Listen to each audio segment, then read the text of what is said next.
This is The Poet and the Poem from the Library of Congress. I am Grace Cavalieri. With me is Eric Baker, who is making a life as a poet. Whatever was he thinking? We're going to find out now. So, Eric is teaching at the University of Maryland, which is his alma mater, a graduate of St. John's College of Annapolis. So, he knows a little Greek, a little French, a little Latin. And now we're going to hear an opening poem. Here's Eric. Thank you, Grace. It's a pleasure to be here. This is from a larger project called In Dawn Su. When day breaks, when the sea hoists the sun high above the flat of the head, when the gulls begin to streak, cut the measured trickling rays with the sharp wires of their wings, when sailors begin to throw their wind and hoist along the docks below, when the sea turns its face and turns again onto the jagged rocks, the shoreline base, when the warm mellow confounds, when the sneak of salt, the jumbled speech, the thoroughfare air, I raise my chin and count the lulls, the waves, open my eyes, the soothing rumble, the white hill crests, the toppling fills. I, walking along limping sandbirds and the hisses and the dry and the waving yarrow of the dune, damp morning, needles dropping, yellow leaves trampled and cracked. I return home, nothing changed. He sleeps still. He ignores the world all day. Hearing me tiptoe and slide open the door, he asks, "Are you leaving already?" Oh, Eric, this is my favorite poem you ever wrote. I'm not kidding. I cannot. I love this poem. This is a prose poem, which means you've gone from margin to margin. What makes it a poem if you've gone from margin to margin? I guess a little quick history lesson.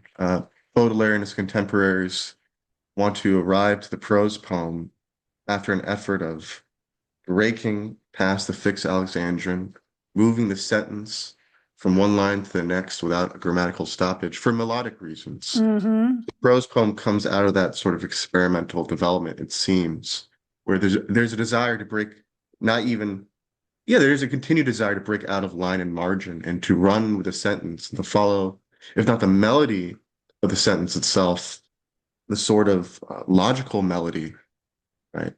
Oh, it's Um, beautiful. Even better than that. I mean, well, it is the sprung line. So here we have a line that goes from margin to margin, but what's in that line? It's how you repeat consonants and vowels, how you get the lyricism. Just listen to these L's. Warm, mellow, confounds. I raise my chin and count the lulls, rumble, the white hill crest, the toppling fills. Oh my. It is just absolutely a work of art. And it is purely because of your repeating vowels and consonants. Sharp, wings, sailors, sea, oh, shoreline. The repetition of these sounds is what makes the the work of art. thank you. Thank you, he says simply. I can only be thankful. Well, Um, it's and also there's a character in case we get lost in the yes. wallpaper, then you introduce a character. Why did you bring someone into the landscape? I suppose I was more interested in what this character was receiving via impression and what these impressions could detail about um, how this character is relating to others in their world, which you learn if you stick with the long poem, who else they're dealing with. This is from adapted from a really ancient story in Korean culture that has its roots in shamanism, in pansori, which is Korean opera, if I could translate it, in Korean novel writing, a story about a single father who is unseeing or blind and is taking care of his teenage daughter. The teenage daughter, over the course of the story, decides to sacrifice her life for the sake of her father's well-being. And this is really a narrative that's really ingrained, in my opinion, within the Korean consciousness, in which I really wanted to look at and think about, I guess, generational conflict, fathers and children, or parents and children. And So I thought, he's the one who sleeps all day. But you've gone beyond that. You've used that as the germ, but you've tossed that seed aside and you've taken it up to a whole other level of sheer impressionism and language. Is this part of a longer work? yes, yeah, it's an attempt, not at a pansori in English, though there are Korean American artists who are interested in that sort of work right now. But yeah, a longer narrative sort of poem, um, exploring not only this relationship between parent and child, but a sort of responsibility I feel young people, especially now, have to rectify the wrongs of the past in more than one way. One thinks of climate change, one thinks of intersectional social justice movements in the past five, Mm. 10 years. And so I'm really trying to think about those pressures today Mm. through this really ancient story. So all of that is bubbling up inside of you, and what comes out is this absolutely melodious, luscious combinations of sounds. So I don't care what is hydrating you. I like what's happening to you. Let's Today go it's on. water. And so the next long series I saw was Moke. Say it Yes. right. Well, but who knows if I am saying it right? Yeah. Well, most of your work has been energized by your identity, seeking your identity, being both Korean and Jewish, which both have tremendously rich legacies you could just draw forever from each. So, what we're going to hear now is something from that longing. And tell us an overview of Mook. Yeah. So Muck as a project is a long form, I would call it a sequence, I guess, divided into four sections. One of those sections is far more prosaic. Another section is lifting from the tradition of Shija, which is a Korean song form. I think some of your previous guests are big fans of Shija. Um, Yet I'm doing something a little different. There's a very niche form called Saso Shija. I might be mispronouncing that, but Hmm. prosaic. Is the seizure like our haiku? No, well, there is an emphasis on focus in some cases. The Mm. Shijo, I think of it as the art of paying attention to change at the Mm. line level and at least in the cognitive level. Oh my And gosh. so the Shijo, in terms of standard rhythm of 3/4, 3 beats, then 4 beats, you have about 14 to 16 beats per line for 3 lines, and there's a volta on that third line. Which is a English switch. There's a switch. English is not like Korean, Mm. right? And so stress is very different. And so I use this thing called Sasol Shijo, this form, because I'm doing at times substitutions. Sometimes I have 4 beats than 3, sometimes 5 beats than 2. Otherwise, English, the sound wouldn't be right to me. And Eric, I knew you just when you knew Baudelaire, and now you are such a progenitor of this kind of thinking. We're so lucky to have you. Well, read us the first page, set it up a little bit, because we Yes, probably will need help. yes, no problem. I use some Korean in this poem in an effort towards something called linguistic justice, which we can talk about a little bit later. Mok means neck or throat. It is by itself, refers to the body part. Um, if you Moksori would mean voice, right? So this is a word that's a component for a larger word that means voice. And it's Um, spelled how? when in English, M-O-K, in Moksori, voice. Um, Hangul just means the Korean writing system. Um, Kol Nidra is a sort of event related to Yom Kippur, in which Jews will gather together in shul or synagogue and A lot of great singing and mourning occurs in that sort of event. And dweji means pork, just so you know. King Sejong invented the Korean writing system. Just tidbits. Don't worry about it. Oh, wow. Well, listen, we're going to hear, just go with the beauty of it Yes. because From this is an experience for us all. So this is part of a, how many pages is the whole Moog episode? Many, many, uh, like 15? 65, 67, maybe. I'm doing some editing. Whoa, Yeah, we're going to yeah. have a taste of this. Just a Let's taste. have the first taste. In Hangul, some sounds are drawn to resemble the tongue's posture within the mouth, how it rests within the mok. Sound like gu makes a tongue shape like gun, and so on. According to family myth, our ancestor was a minister for King Sejong, or Youngjo. Let's say Sejong, who invented the Korean writing system. We drank so much the king banished us to the paddies to farm the rest our days. I like to dream a history where we delayed the development of the national script, that there was almost no Hangul without us, that there was almost no Hangul because of us. I am told if your mother is not Jewish, you are not. If your father is not Korean, you are not. Kol Nidra. And a girl asks someone beside me if they've brought another of their goy friends to shul.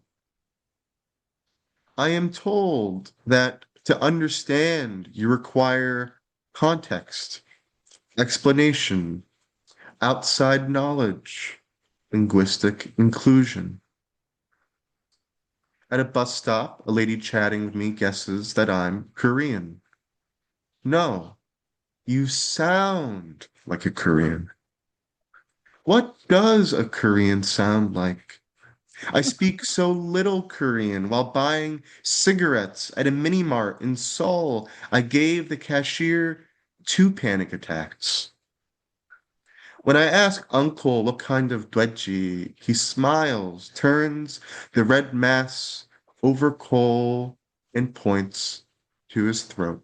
Love it. Wow. What is important to you about this? Why are you writing 65 pages of this? What is important to you?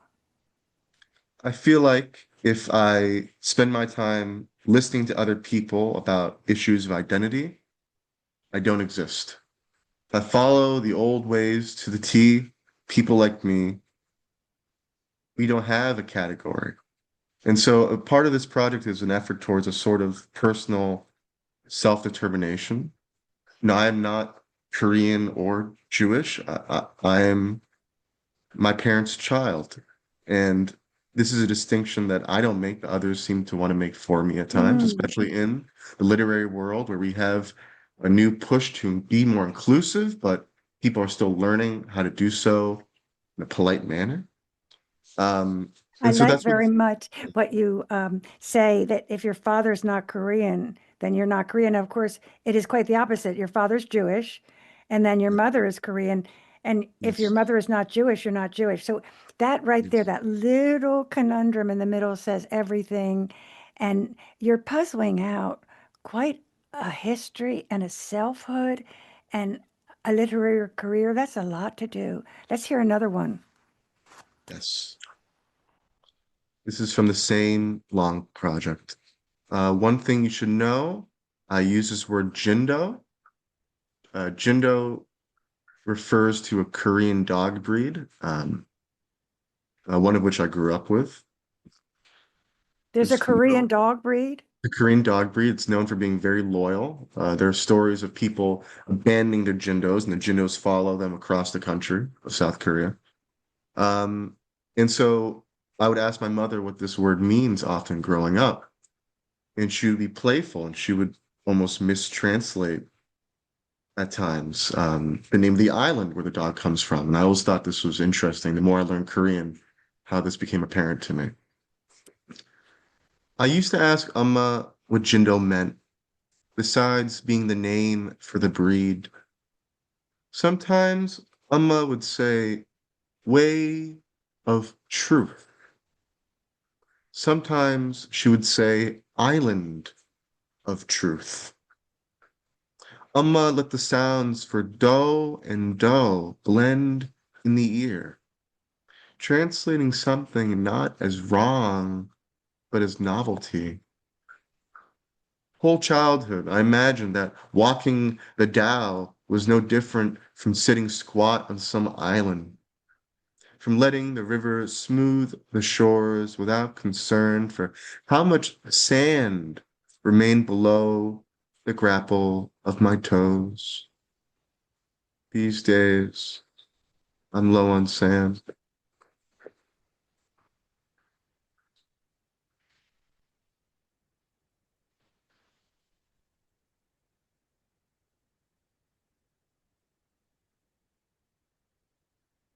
Are we going to go to another one or do you want to talk a bit? I can, yeah, if you You like. can. Well, I love the way you read because you love your words. And if you don't love your words, nobody will. And I Mm, don't know where you learned to do that, but you're, in a way, you kind of trust the listener not to go away, not to turn the dial. You trust the listener because you trust your words. It's as if your ego is nowhere in the room. You just trust the language. And that is something I'd like people to hear because the one thing when people read their poetry, they're apologizing every minute for the poem, where you are not. So I want to hear you read again. Eric Baker. I'll tell everybody that your writing has been published many places by Gulf Coast, West Trade Review, Tupelo Quarterly, Washington Writers Publishing House, other places. Born and raised in New York City, and a graduate of the University of Maryland, and lives near there and teaches there, and is a proud graduate of St. John's College of Annapolis. I want to hear your voice. it's the hottest time of year, pre-deluge. Landlocked in Chongbuk is a vessel for stagnant air. My cousins keep telling me how sorry they are. I have to spend all my time in Hanguk, apart from the sea. I keep saying I'm here for family. I'll see the ocean next time. Last time I was here, two nukes were parked in the ocean round the bend. I was looking for you. Up, down, palace-ridden boulevard, sun-drenched in my suit, sweating like the monsoon, begging for your approval. Smoking in a shack by my hotel, I made shisha from everyone's miserable frickin' face, watching each bull-necked ajushi craning to duck the next guy's puff in the smoke. Swear I spotted you rushing these Myeongdong streets, young, steel-lipped, wearing your suit. When you were young, you believed. His back turns to me like a page in a book someone else will close. I want to ask him about my grandfather. I try in broken tongue. I ask him if Haraboji was a farmer. No, but he knew his harmonica. Gyokbo in the South, learning the blues. Imagine that. I wonder if he would have taught me a tune in which. Mm, mm, mm. May I say that it takes a seasoned writer, although you're very young, to end that way. and not to tie a knot in the bow, because ending with that fans out all possibilities. And what made you allow yourself to do that without getting afraid to do that? I think something I learned at Maryland with Josh Weiner, and this is not an absolute principle, but it's something I think about all the time. How often do we write past our true ending? And I am in revision, I'm always wondering, am I two beats too far? I've reached the end of a poem. Am I a few beats too far? I like it. David Keplinger would just love you for that because he's the master of the open end. As Emily Dickinson Yes. says, we dwell in possibilities. So you give us all these possibilities. In the previous section that you read, you have two lines by themselves that say, I was looking for you. Mm. What did you want to accomplish with that stark volta? What did you want to have happen? Because it is a lyrical poem, and then all of a sudden, this abrupt person tells us something he wants. So, did you want to shock us? Did you want to make us ache? Did you make us want to wonder? Well, I confess that I think little of the audience when I draft and a revision. I keep you all in mind.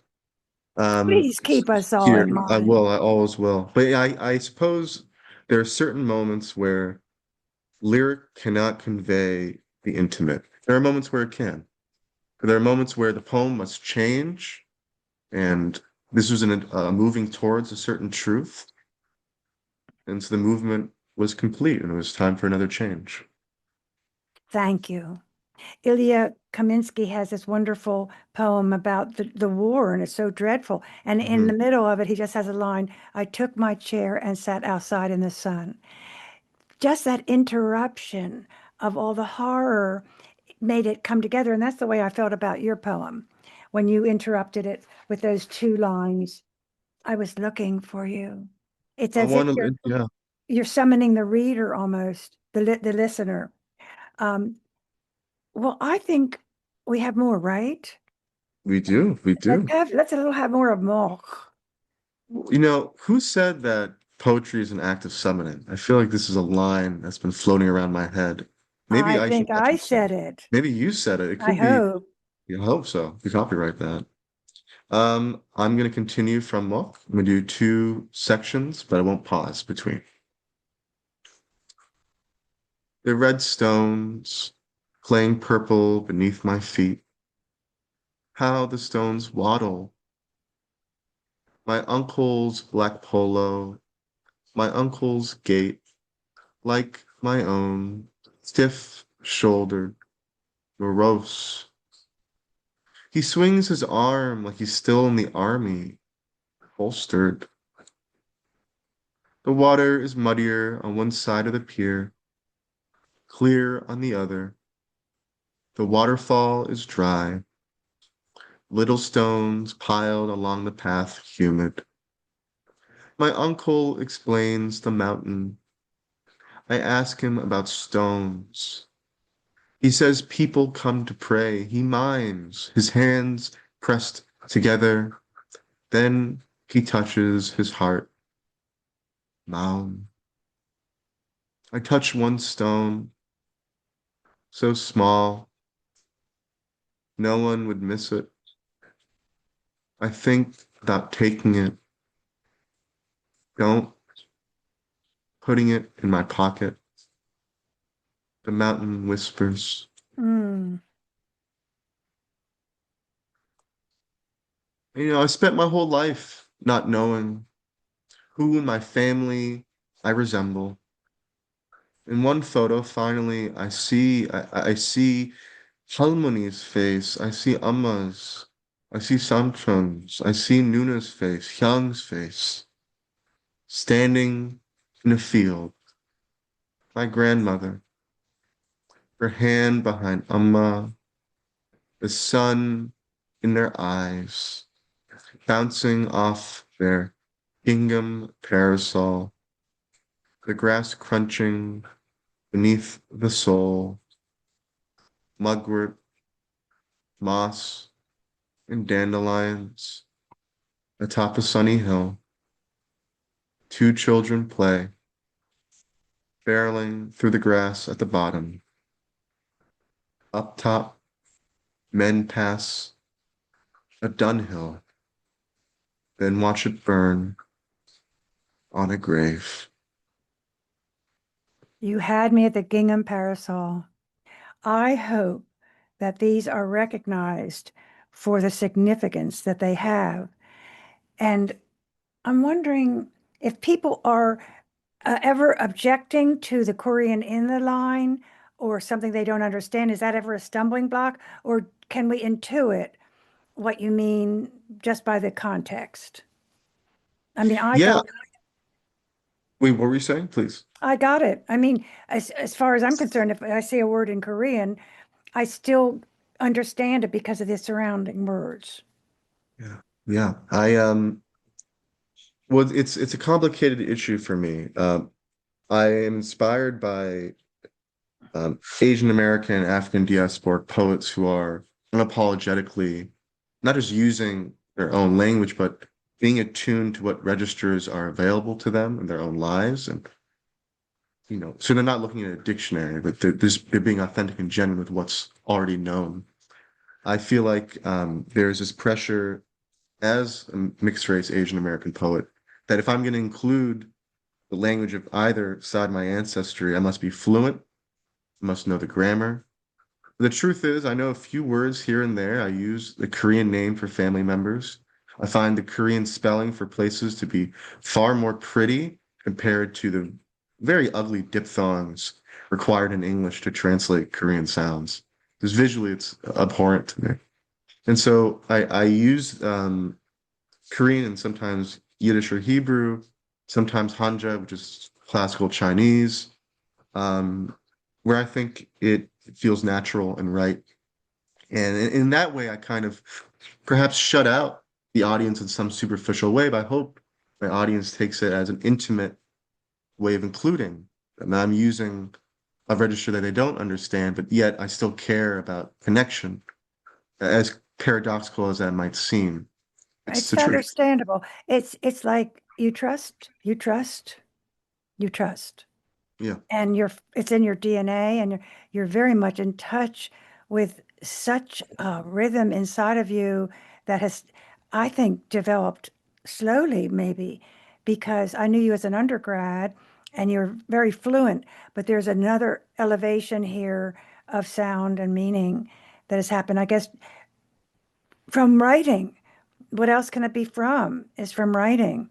But I also think you are the master of the prose poem because of the internal sprung line, which Mhm. means the way you find a lift, a lilt inside the line, so no one can call it, say anything but poetry. So I want to hear another prose poem if it's okay with you. Yes, absolutely. This next piece is an excerpt from another long project called Rambling Elegy, which is in some way an ode to New York City. Every New Yorker has to have a New York poem, and this is just one part of mine. Mhm. And what used to be here? Here you trampled sticks, jammed laces and soles against the cracks of a granite and chihuly sprinkled earth. Here you raced up and down a sandstone block, a red-furred hunting dog, held by the leash. Here together you two slipped through the toothless, leaning on their canes, the children you used to shoot finger guns with at the park, whose fathers' little plastic bags were found, hearsay, in the homes, on the persons of every old timer on the block, sped past a lady in leopard print who would call you darling, angel, love from her stoop, sped past the percussionist who wrapped a kunga under his arm, squeezing in and out of red brick frames to get to the next big gig. Here you slipped through and past and would scramble on to the big brown church, all brown, drop of burnt butter in a great skyscraper skillet. And by that church the neighborhood would gather, and you'd feel the bass of everyone's voice and gait shaking asphalt and granite and trees and your toes and your feet. And here you two would bang a Louie.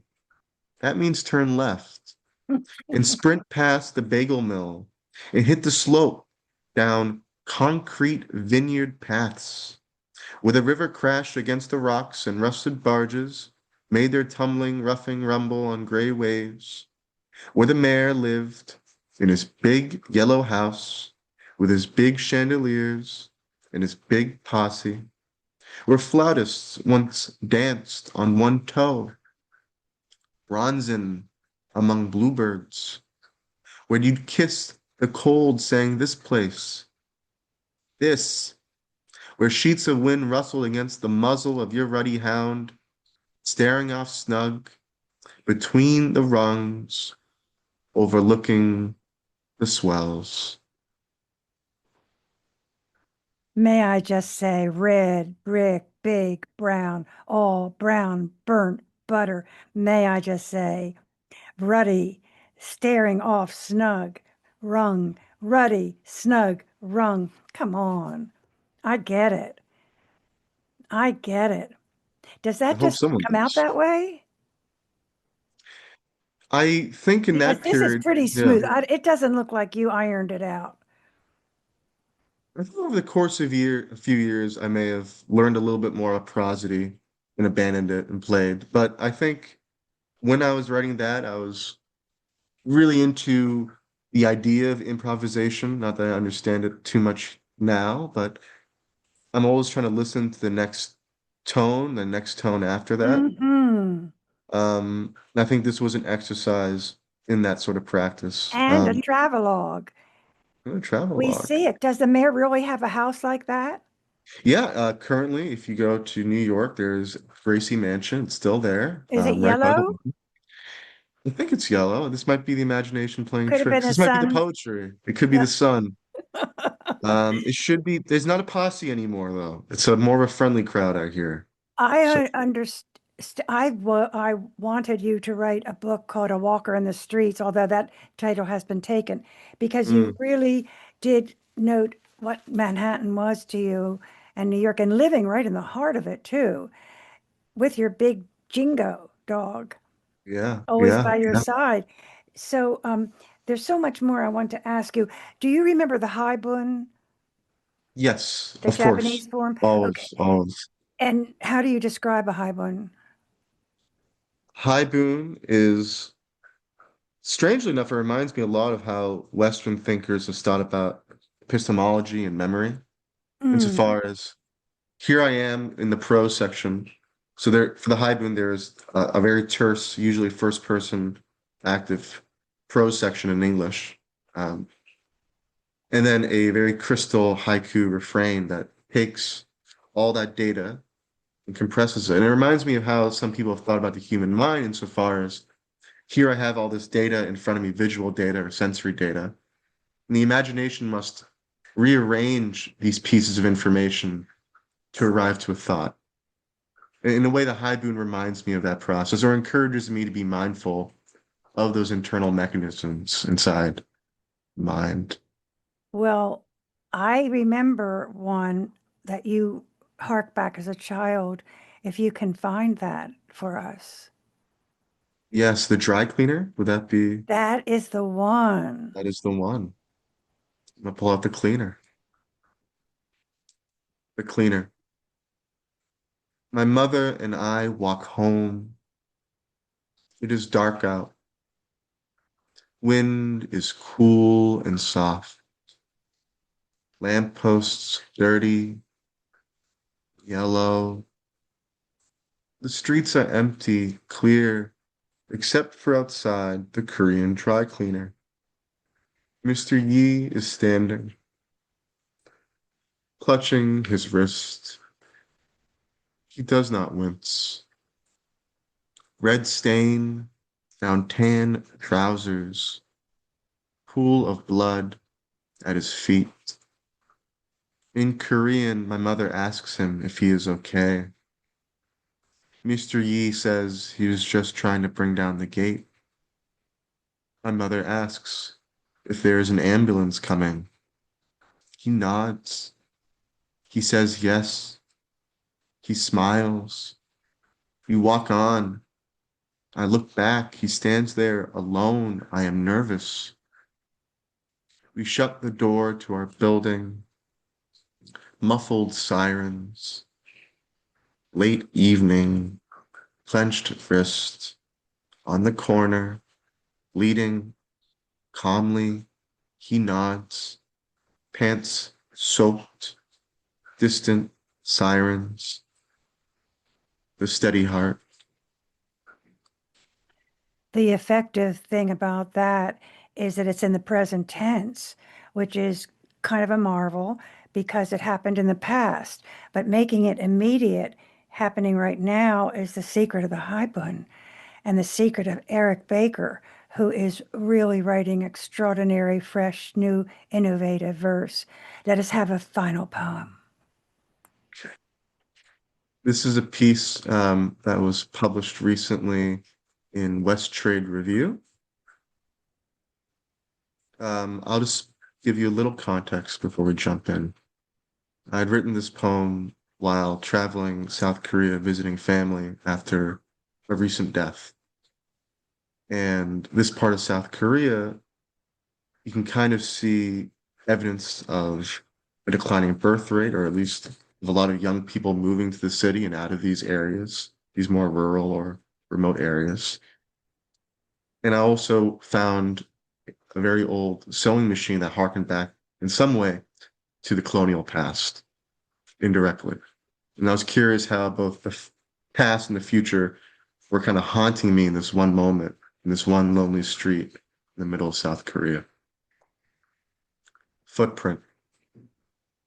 Walking behind Amma, empty Chuncheong Road, car humming like bees. Amma points, a shuttered store, toys, stationery, Hangul fading. Remember, now uncle lives down the block. House, makeshift, shuttered, school. He's left rubber padding. Each step, colored footprints up the stairs. The children, no more here. Not as many. Just an old singer in the corner. Needle rusted.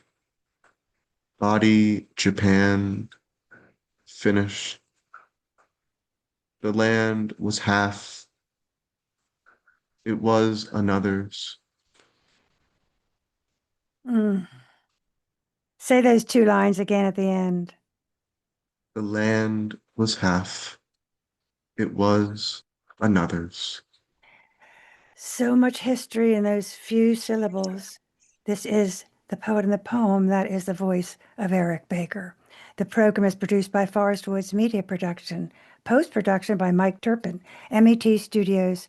We wish to thank our funders, and they are the Sinipid Fund, the Ravada Foundation, Avidesha Shani, Young Ki Kim Reno, Sandy Jackson Cohen, Natalie Canavore. My name is Grace Cavalieri, and Mike Turpin is our engineer.